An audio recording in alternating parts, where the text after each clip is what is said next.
guys, what's up? It's me, Thomas. Today we're back here with How to Beat Anime. Today, well, we're back to the Demon World with How to Beat the Demon World in the Promised Neverland Season 2. So, yeah. So, the kids managed to escape the orphanage, but now they got a lot more demons to deal with. Both animal-wise and human-like, at least. I don't remember how this goes, so I'm just gonna hop in and see where this goes. Be sure to like, subscribe for more. Hope you enjoy. Let's go.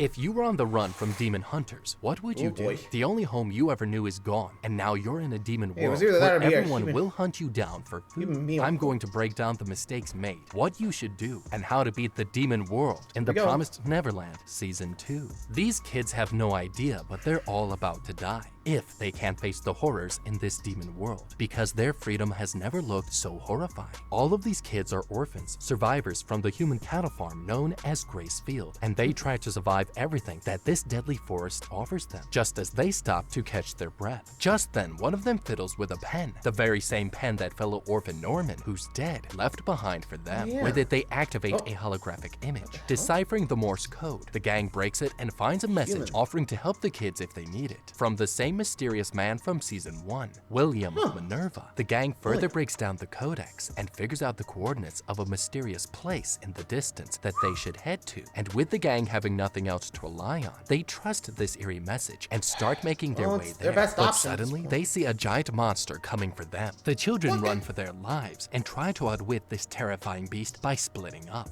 But all of a sudden, the monster gets killed by none other than these demon hunters, who can now sense that Ray's nearby and demands that he come out, or else. Okay, now listen good. These demons standing on two legs are similar to humans in terms of being similar size and build, but that's where the similarities end. What they do have that we don't is superhuman speed and reflexes. Now that's all we know for now, but let's be honest, there's no way that we could take this demon out, not yet. And knowing that there are variations of demons out there means that it's a safe bet that some at the very least can catch our scent if we let them. In this instance, it's fight or flight, and I would definitely choose flight, but our odds of running away are pretty slim, since Mr. Demon has his pack of wild dogs with him. So our best bet in this instance would be to use the varying flora around us to better mask our scent by quickly rubbing dirt, leaves, pine needles, and anything else that we can find to mask our scent. This way we'll be better able to stay hidden, at least temporarily, while these demons are within our vicinity. I mean, come on, we're only kids, and at this very moment, you know there's no way in hell that we can take them on. Trapped and with nowhere to go, Ray comes out and claims that everyone else is already dead. But these demons don't believe a word that this brat is spouting and chase him down. The rest of the gang in the distance wonders where Ray just went, and they suddenly hear the distinct noise of a whistle, right as they begin to figure out that what they're hoping for isn't true, that the demon hunters are near and are going to get their flesh. But fortunately for them, their bad luck is cut short. Just as Emma passes out, someone suddenly calls out from behind them and offers to lead them to safety. This strange girl. Elsewhere, Ray continues to run frantically as he is hunted down by these demon dogs, eventually cornering an exhausted Ray, and they prepare to drag him back to hell itself, where it all started, the human cattle farm where he came from. But all of a sudden, his limp body is snatched by a mysterious figure on horseback, and he throws some scent blocker grenades, losing the demons for good.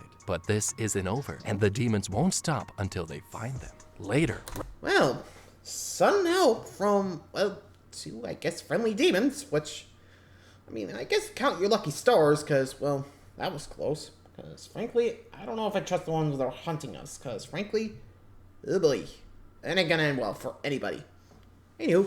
Ray wakes up to find himself in a strange bunker and finds Emma resting there too. None of them know what the hell is going on. Looks like they were helped by someone. And that certain someone was Strange Girl, who pops up from behind them and calms them down by telling them that they're safe. But this strange girl keeps the two kids on edge just as another strange man appears from behind them. Ray knows what Emma begins to fear, that their helpers are in fact demons themselves. Emma and Ray demand to know where the other kids are, and the demons tell them which way to go. They rush off, only to find the kids comfortably gathered around a campfire. The demons then introduce themselves as Mujika and Sanju, and that they're heretic demons that don't eat humans, all the while as they feed the entire gang food. But something is up, And Ray and Emma later go confront Sanju about what the hell is really going on. Yeah, the heck? And he tells them that because of their faith as social heretics, they don't eat humans. He then tells them the world they live in is not really how it appears, and tells them of a war 1,000 years ago that happened between demons and humans, and that a truce was formed, with both sides agreeing that neither side would hurt the other if they stayed within their half of the world, segregated and separated from one another, and that some of humanity that was left behind on the demon side would be used to create human farms, meant to feed the population of demons. Okay, Emma needs to seriously reconsider her way of thinking and potential rescue operation of the children within Gracefield House, because initially we didn't have any idea as to the realities of our situation, but we now know for a fact that Gracefield House isn't the only human farm out there, and that the rest of the world, or at least half of it, is run by demons. This makes the chances of us managing to help our brothers and sisters escape from there almost zero, and it's unlikely that we ourselves will be able to change the status quo, since literally half of the entire world operates this way. If I'm a little girl called Emma, then I would screw saving anyone else, and I would live out the rest of my days hiding out within a safe bunker or hidden location with whatever orphan buddies I got left, because realistically there wouldn't be too much that we could do, and just like any old border, I doubt the human world would be easy to cross into if this has been the way of the world for the past 1,000 years. The one thing that Emma lacks is the ability to disregard the feelings of others for the greater good,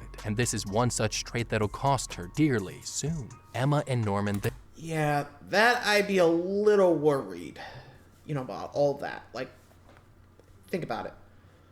They're heretics because they don't eat humans. That means if we leave them, we're pretty much screwed because we don't know how to fight the guys, or in this case, the demons.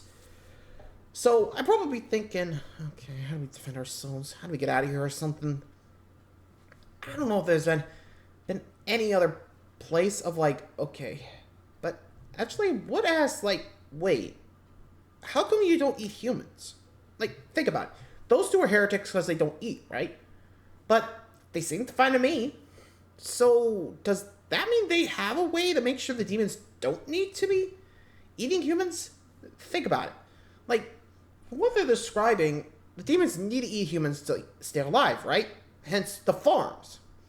But from what we see with these two, they don't need it. So why is that? Yeah, I'd probably be focusing on that if I was okay, there ain't no escape. There's gotta be some clue. And looks like the heretic path looks like it's our way through. Let's keep going. Then jump up and down after hearing what they think is good news. But the demon says that they'll never be able to cross into the human territories, and mentions that in the 1,000 years since the truce was made, no one has crossed between the two worlds. But Emma and Ray are too naive to realize that they'll likely never get there, and have no idea of what hell awaits them on their journey. The next day, Sanju and Mujika lead the kids through the maze-like tunnels as they guide them towards the way out. Emma and Ray then update the kids on what Sanju said, and of their mission to meet this mysterious William Minerva first, before figuring out how to cross into the human territories. Only then will they be able to save the rest of their orphan buddies from the Gracefield House. Sanju and Mujika, over the coming days leading out of the maze, teach the kids how to survive on their own in the wilderness, and even teach Emma how to hunt. The day then finally arrives as the kids venture out of the forest and into this desert canyon, and Mujika and Sanju bid the kids farewell, right before Mujika gives Emma a charm for good luck. But this group of orphans don't realize that Sanju has other reasons for letting them escape, and it's way more sinister than anyone could ever imagine. Later on, the orphans reach the coordinates and find out that the secret location is not what they think.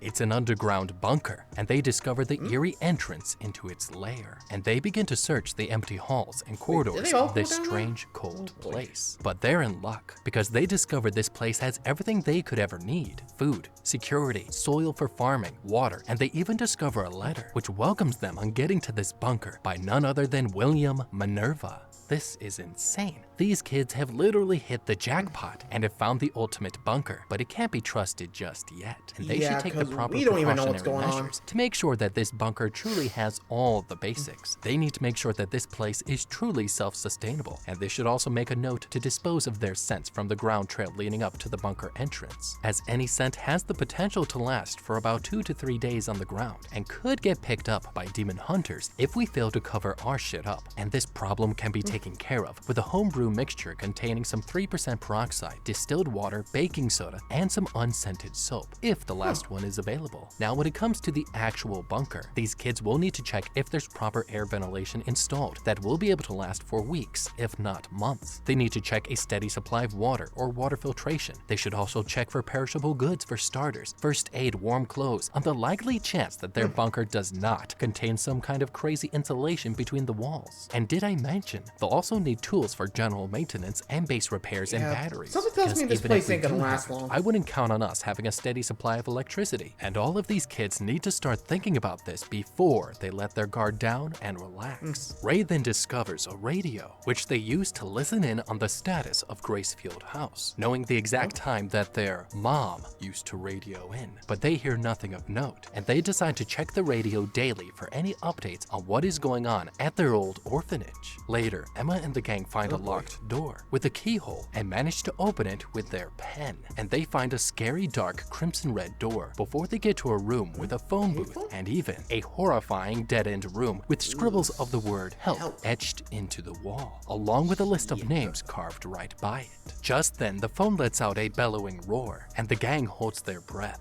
Someone is calling them. Emma then musters up some courage and answers it, hearing the voice of none other than William Minerva. He lets the gang in on his real name being James Rattray, and informs the gang that he used to be a part of the farm management team that ran the human cattle farms. But after seeing so many kids die, he betrayed the demons and began leaving clues throughout the farms, leading anybody who could decipher his clues to this underground bunker. Minerva also tells the kids that they can choose to spend the rest of their lives in that bunker, or they could try and get to the human world, and he gives Emma coordinates on how to get there, should they decide to leave this comfy place and face the horrors of the unknown that await them and the demons outside. These little orphans then decide that they will make a life within this bunker first, before going to rescue the rest of their brothers and sisters from Gracefield House, and then they will all venture to the human world together as one big happy family, or so they think. Months pass. Yeah, I got a bad feeling about all this, cause, I don't know, like, think about it, this is way too coincidental, you know? Like, I don't know, considering the last person we trust, Mom, was secretly feeding us to demons. I don't know if I trust this William guy, or James Rattray, as he's called himself. I don't know, the last one I trust would be, you know, these guys, because frankly, I don't know. They seem way too, you know, goody two-shoe, I guess, in the way. Plus, I'm a little nervous about what's going on. So, if this was me, I'd probably thinking, okay, we spent some time planning how to get out of here in case things go bad. Because, frankly, remember, those demons are still after us, because we're the ones escaping. So, I'm not sure how long it's going to be until things go south. Always prepare for the worst, hope for the best, and all that. But, yeah, something tells me things are about to get worse. As the orphans make this bunker their home, but nothing is built to last forever, and that's when their happiness finally runs out. Suddenly, a massive explosion erupts at the front entrance of the bunker, alerting everyone that shit's about to go down. And in comes in swinging special kid abducting forces, who descend down into the bunker and search every nook and cranny that this bunker has, looking for the fleeing orphans. But these little kids are crafty son of a guns, and manage to hide in a secret room while they await this hell to blow over. But they're missing 2 people. Just then, Don and this kid here get found by the soldiers, forcing him to outwit them and retreat to the hidden room where the gang is, before they flee through a secret second exit located right below the bunker, forcing all of these tiny little children to run for their lives. Okay, this group should have been prepared for this, at least a little. This is an apocalyptic world, and our only home is one bunker, left behind by a man who we have no idea if he's even alive or not. They should not have expected this bunker to last forever, and they should have prepared emergency drills, practicing to all meet at a certain spot within the bunker in the event of an emergency. This way, Don and that kid with the white hair could have known and reacted faster, right as the explosion went off. They also should have made it mandatory to carry weaponry on on them at all times, such as forks and utensils, of which Don here could have used to better handle that soldier. This is a case example of failing to prepare and preparing to fail, because as the oldest kids, Emma, Ray, and Don should have known better and prepared for the worst in advance. Just then, a soldier spots one of the kids, aiming his gun right at them, but these two kids are too fast for this guy, causing him to fall off the cliff. But the fleeing orphans' troubles aren't over, because these soldiers end up capturing a bunch of them, causing Ray and Emma to give up. But suddenly, out of nowhere, this horrifying demon monster busts through the trees, ripping up every single living thing still standing, allowing the kids to flee and run like hell, as this monster then starts to chase them down. And elsewhere, their luck continues to get a whole lot worse, because back at some unknown prison sits the woman who raised all of these orphans to die,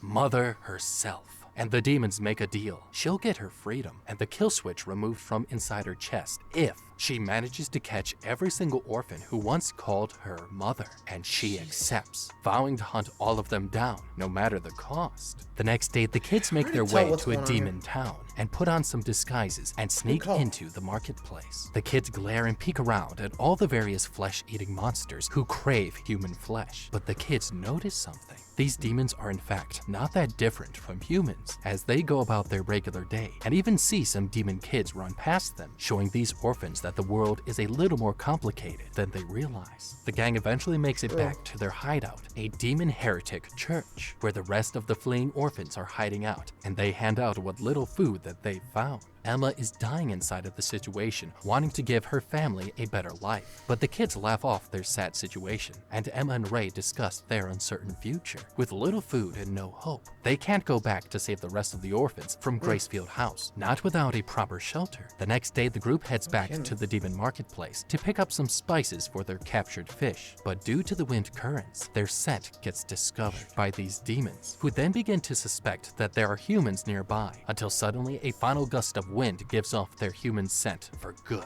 The kids then run like mad as these two demons chase them down to enjoy a special meal. Okay, while these adorable little snots are adorable, they're even dumber than they look. The wind dictates greatly the amount that a scent is dispersed into the air, and just like hunters, this group of kids should have accounted for wind factor at least slightly, as their disguises only fell apart when the demons caught the kids' scent. They already caught fish. The fact that they felt the need to go to the nearby market for spice while they are wanted fugitives is beyond me. When you're a wanted fugitive, you do not make unnecessary trips. Yet in the instance of the gang getting discovered, the group messed up on the one advantage that they ended up gaining as a result of their running, and that was the fact that they led the demons down that deserted alley. No one's around. They had the weaponry and the skills necessary to kill them if they had just pulled themselves together. And not to mention, they've lived on the demon side of the world for some time now, so it's not like they've never seen a demon before. The fleeing orphans run terrified, flying past all the street-walked stalls and cellars, and they split up. But Ray and Emma get cornered. They are trapped. Suddenly, a demon jumps down from the rooftop, and even more demons corner them. But the two initial demons still try to fight for their delicious food. But then all of a sudden, this demon lets out his sweet Ezio-style assassin blade and cuts them down for good, revealing to be none other than the very same orphan they thought to be dead, Norman. He's alive. So cue the waterworks and a good old buddy slap to the face, because the gang rejoices once more, but they have no idea the consequences of reuniting with Norman. Later on, Emma and Ray fill Norman in on how they escaped, and Norman reveals where he's been all this time, and the truth couldn't be more horrifying. Back in season 1, he wasn't sent to die, but to be used as a lab rat for intelligence experiments at a research facility called Lambda, where they used Norman and other intelligent humans to figure out how to raise human livestock more effectively. The horrors of what Lambda has planned will make those human farms seem like nothing. Norman also reveals the most horrifying, insane thing ever, and the reason as to why demons need to feed on humans. Because if they don't, their bodies and minds will regress, turning them back into terrifying creatures without any self-control. This is why they can't stop feeding on humans. The gang is then shocked to the core, but Norman says that using data that he stole from Lambda's lab, he has weaponized a drug that can be used to regress demons intentionally, and that he has enough of the stuff to destroy the whole nearby town. But Emma has a huge problem with this, and she thinks that all demons are just like humans, with their own lives and families, and she can't help but think that this is a terrible plan.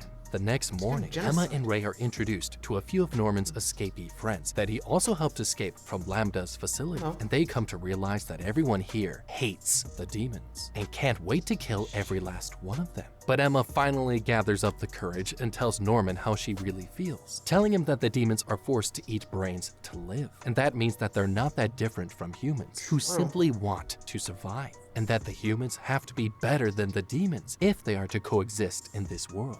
Okay, while I do appreciate Emma's ability to have empathy, she's not thinking with her head, but with her heart. But in reality, the way the status quo has been for a long time, over 1,000 years, will likely remain unchanged due to the demon society's reliance on human farming, from the non-egalitarian ways to the poor people's dependence on meat to survive. And not to mention the whole noble classes who will surely put up a fight when shit hits the fan. There's just no way that Emma would be able to stop the production of meat or the public's reliance on meat consumption without absolutely massive effort and resources that she doesn't have. Not to mention that no one has crossed through to the human portal in 1,000 years, and we don't even know if the human world would let us enter their side. They very well could turn us away and send us right back to where we came from. This means that there are way too many variables to plan for, and it makes her plan in wanting to save everyone so unrealistic it's nauseating. Norman at the very least wants to incite chaos by putting up a fight to rid this world of the demons. And if we compare his insane plan based on brute force to Emma's heartfelt non-violent one, well, I believe it's safe to say whose plan would really be a more efficient solution. Norman pays little attention to naive Emma's ways, as he... Honestly, I don't know if I side with either of them. Like, honestly, I'm surprised Emma didn't realize that... Wait a minute. No, wait. Not all of them are bad. We found 2 demons that don't eat human flesh. They didn't even need us. They let us go. Like, yeah, remember? Back in the beginning? The 2 of them didn't try to eat them. They helped them. So, okay, think about it. Remember, they're heretics because they don't eat. Yet, they didn't regress. Since, okay, let's be honest, as there's no way to stop the regression. Wouldn't those 2 be, well, the monsters like we saw chasing them in the beginning, right? Honestly, I think I would have brought that up with him. Be like, dude, Norman, wait, stop. Not all of them are bad. We found 2 demons that didn't eat us. In fact, they said they don't eat human flesh. I'm surprised no one's bringing that part up. But I think that's going to be brought up soon, but hopefully I can convince Norman, at least to give it a chance. He reveals the regression drug right then and there in all of its glory. But the party is cut short as Emma then tells Norman something seemingly insane, that there are demons out there who don't eat humans, and that she's seen 2 of them herself, Sanju and Mujika. And that's when Norman freezes up, thinking that there's no way that the heretic girl could be still alive. Norman freaks out, hearing only the rumors that began over 700 years ago about a demon that could survive without eating humans and could turn other demons into being just like her through drinking only a drop of her blood. But Norman's so intent on making sure that this plan succeeds, he thinks that Sanju and Mujika pose a serious threat to his weaponized drug plan, which means he has to kill them now. This freaks out Goody Two-Shoes Emma, but Norman lays it down logically for the girl, saying that they likely won't just sit by and idly watch as their own kind is destroyed, which means Sanju and Mujika need to die. Emma then reveals her reverse Uno card and shows that she has the coordinates to the human shelter, meaning that they can just run away to the human world rather than kill all the demons. But Norman shuts her down again and says that her map has been compromised, and that the man himself, William Minerva, and all of his supporters have been killed. Emma's pure-spirited heart drops for a sec as she tries to find her words, but Norman then reveals that there is in fact one more portal that will take them to the human world, located deep below Gracefield House itself, the very same orphanage that they all grew up in. But Norman says that there's no hope of them reaching the portal alive, and that killing all of the demons is the only shot at surviving within this world. However, thanks to Emma's drama queen nature and beady eyes, Norman agrees to try Emma's plan first by finding and utilizing Mujika's abilities to help the demons not rely on human meat anymore, and that Emma has 5 days to find Sanju and Mujika before he'll begin his plan to test his weaponized drug on the nearby village. Little does Emma know that Norman is full of shit. Okay, Emma is the most kind-hearted person that I know, but I think she might be a little loco and a bit of a deadweight, because her plan is full of holes and with no guarantees whatsoever. We can't know for sure that Mujika will let us use her to help mankind, as we never discussed this before, and there's little to no certainty that if we can't convince her, that she'll just sit back and let us resort to plan B, which is to literally kill all of her own kind. So really, Norman's plan is the only plan that sounds like it will actually work. And it is the same plan that has the least amount of variables I'm not going to genocide, so I'm not doing that. With this being said, we need to be the most cruel and most savage bastard that we can be, and like Norman, take matters into our own hands. If I was Norman, I'd resort to going to extreme lengths to make sure that Emma doesn't mess up our plan, since she's really the only one who has any contention with it. Norman should have known that Emma would not go along with this, and that she will get in the middle of his plan one way or another, which means we need to shut her up permanently, or tie her up if we don't want to kill her, and prevent her from meddling with our shit until the first phase of our plan is over, which involves the decimation of the village, because we can't take any chances with her, or Ray for that matter. The next day, Norman waves Ray and Emma goodbye as the two set out to find the two heretic demons, but Norman has other plans, and talks with his teammates, who reveals that thanks to Lambda's experiments, they don't have much time left on this earth, and will soon die, which means that they don't have time to wait for Emma. Back at the children's hideout, at the heretic church, Emma fills in the rest of the kids with the situation, and that she'll set out to try and find Sanju and Mujika. And over the coming days, the gang searches high and low in this mysterious forest, looking desperately for Sanju and Mujika, using what Sanju taught them to find clues left by them within this forest. But the wild is a terrifying place, because all of a sudden, this monster busts through looking for flesh, causing the gang to split up and fire arrows right at this beast. Nearby elsewhere, Sanju and Mujika hear the nearby roars, just as Mujika notices the amulet that she gave Emma hanging on a bush, which means Emma must be nearby. This beast is literally 100 times the size of us, and all we have are these arrows and our brains. Now this monster has the advantage, but what I'm certain about is its weakness. By the dozens of eyes it's sporting, I'm pretty sure if we hit one of those, it would hurt a lot. But trying to get a clean shot from far away will likely be hard as hell, so we need to close the gap between this demon and our arrows. And this is where the varying trees around us could prove to be advantageous. If I was Emma and Ray, I'd work together to make this demon chase after us and hide within some of the exposed tree roots that some of these ginormous trees are likely to have. Now, unlike us, increasing weakness with age is not a universal law of nature, and this can apply with certain trees, because as they increase with age, they can get stronger. And judging by the size of these trees in the background, I'm pretty certain they can take a pretty good punch. So what Emma and Ray could do is make a run for it, identify certain exposed tree roots, and hide within them. Then once this beast gets close enough, trying to eat us, we could use our bows and arrows to puncture its eyes. This step could be repeated dozens of times until the creature becomes completely blind or runs away from being unable to reach us, being too difficult of a prey to eat. This is the best way that these kids could bridge the gap between their arrows and this monster's weak point, its eyes. Just then, as Emma runs for her sweet life and about to get devoured whole, Ray comes in sliding like Hawkeye and shoots an arrow right into this beast's eye hole, just as Sanju appears and slices its head clean off, saving the day.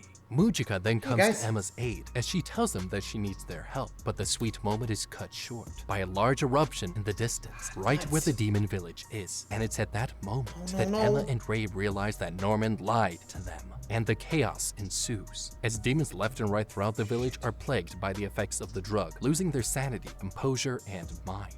And they can do nothing but watch as their bodies regress into horrifying monsters. Men, women, and children demons all mindlessly turn on each other, feeding on everyone. It is at this moment that Norman and his comrades descend from the hills, just as Norman prepares to kill this little girl, right before he's stopped by this old demon. The same old demon who was at the heretic church where the orphans took refuge in earlier. Norman then readies his blade, but chokes at the last moment, hearing the old demon call out to his granddaughter, calling her the same name as that of his best friend, Emma, causing Norman to freeze in fear and regret. He can't kill the innocent. Norman's free spell has been broken for a quick second, right as he tries but fails to kill the old demon, forcing the old demon to make the little girl drink his blood, causing all of her regression to stop. Meaning that this old demon is just like Mujika. Just then, Emma shows up to the village and convinces Norman, making him realize the despicable acts that he's caused, forcing him to come to his senses. Showing up late to the party is Sanju and Mujika, who begin donating their blood to help cure the regression-turned demons, trying to end the horrors that Norman and his team started. And with no time to waste, Sanju tells Emma and the gang to quickly retreat before people find out who did this. And everybody heads back to their demon heretic hideout. But as they return, they find out from from the radio the worst news of all, that their orphan buddies back at Gracefield House are about to get shipped out,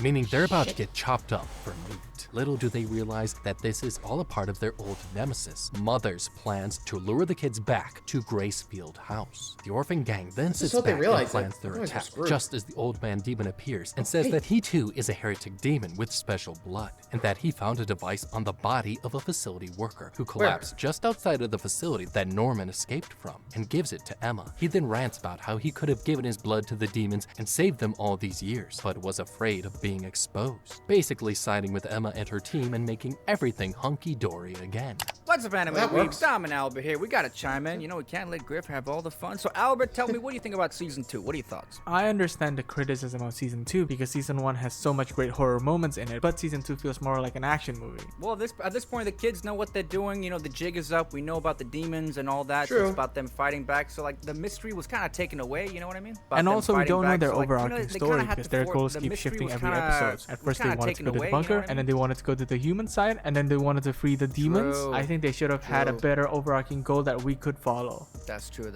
But yeah, you know, it was a good watch overall, though. But oh god, Albert, the demons have found my hideout. But real quick, 80% of you guys watching and not subscribed, so be my best friend and subscribe. But now, back to the video. Emma then turns on the device that the old demon gave her and finds out that these are the blueprints to Gracefield House and its underground base and everything that they need to get to the human world, turning the tide on their war with the evil demons as the gang, including Norman, prepare to save their orphan classmates and escape to the human world. However, the night before their big rescue plan, this glasses guy picks up the radio and begins conspiring with Lambda head Peter Rattray, and he makes a sinister deal. All the orphan kids in exchange for his freedom. The next day, the gang sets the plan in motion, readying hot air balloons filled with regression drugs to take the demon security out, as the others plan to infiltrate the plants from the hot air balloons and get the kids out before guiding everybody to the human portal. Just as these adorable little snots are led blissfully unaware to the human slaughterhouse, the hot air balloons finally reach the perimeter as demons begin to take them out one by one. But to their surprise, the balloons are empty because it turns out Glasses Guy set them up. Suddenly, a huge explosion erupts from the hot air balloons as dozens of demons die, and Sanju drops in like a scud and kills the remaining demons. Elsewhere, Emma and the kids reach the tunnel location and head underground, slipping in through the back of the plant and taking out this demon as Glasses Guy hacks the security cameras, blinding Peter Rattray and his demon army. The smallest of the kids dress up in the same uniform as the orphan kids getting shipped out and slip in while the mothers leave the room, helping all the little orphans escape before locking the mothers inside the entrance walls.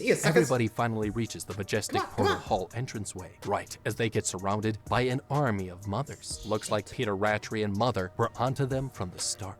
But nothing is as it seems, and Mother pulls a double whammy, backstabbing Peter Rattray, revealing to him that all the Mother's kill switches inside their bodies were neutralized when Glasses Guy hacked the entire system earlier. If Peter Rattray went through the trouble of implanting all the mothers to ensure they don't double-cross him, then maybe he should have thought about implementing a second failsafe switch on the off chance the main one didn't work. Because relying on one method alone and hold all of these mothers hostage is the dumbest thing that he could have done, and it's not very super villainy of him. In fact, this was about as evil as those bad guys in films who always spend about 10 minutes telling the good guy their entire evil plan only to have him escape eventually. If Peter Rattray wanted to ensure that no one would ever betray him, then he should have been diabolical with his insurance strategy. Hear me out now. If I was an evil supervillain running from a human meat farming business, I would have had the mothers impregnated from the start of their career through IVF fertility treatments, and then after, I would have taken their newborn babies from them to be raised in a separate non-meat farm facility for life. This way, on the off chance that one or all of the mothers managed to escape or disarm their implanted kill switches, then we simply could have used their very own children as hostages. I know, 2020 hindsight's so sad, but this would have been a cool alternative, and also sounds super diabolical. I like it. Peter Rattray lays cornered with his back against the wall, but has one last trick up his sleeve, because he reveals that a backup demon army is coming to kill everyone in this room. But in an absolutely insane twist of events, it turns out that these demons are not here to kill the kids, but Peter Rattray and the demons running the meat farm. And we find out that Sanju and the old demon used their blood to cure all the demons from the nearby town, freeing them from their dependence on human meat, meaning they don't have to feed on humans anymore to survive.